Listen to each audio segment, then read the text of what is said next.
Here are the eight example try-its.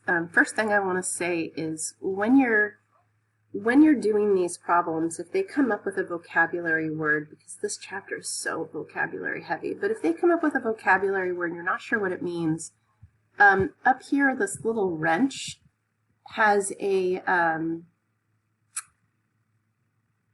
oops, that's not the wrench I meant. I meant next to it where it says A to Z, that's the glossary. If you click on it, and like we were looking up composite figures, you could actually choose the letter C for composite figures, and then, let's try that one more time, C, and then we can scroll down till we find composite figure, click on it, and it tells us that a composite figure is the combination of two or more figures in one object, which is super helpful because we're trying to figure out the area of the green space versus the non-green space. So there's lots of figures in this problem.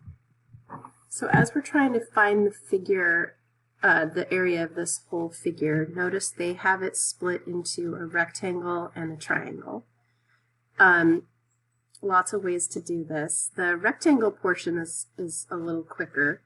So we've got this side of A is 5 feet, this side of A is 6 feet, and the area of that section is 5 times 6, and 5 times 6 is 30.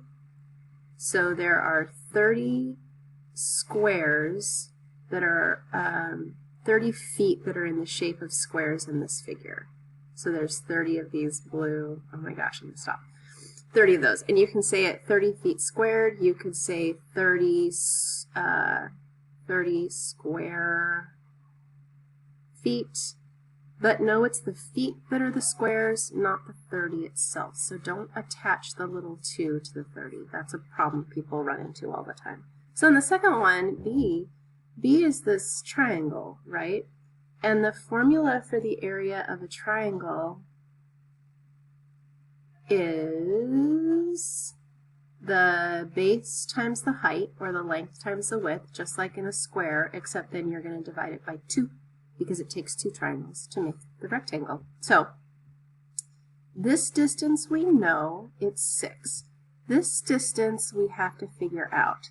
I know all the way across is 9, and I also know that this portion of it is 5, so that means this leftover must be 4.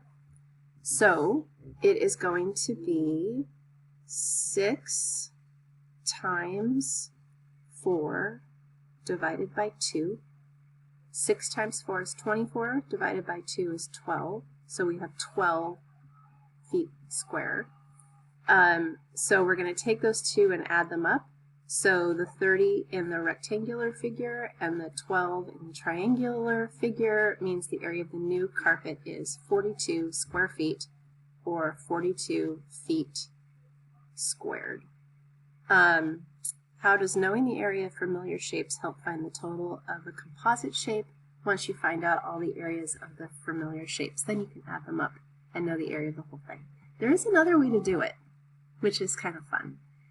And I don't know that any of you did it, but this is a hint. How might you use the area of that entire rectangle? What could you do to figure out the area of only the blue part? What would you do to this red portion? So, question for you.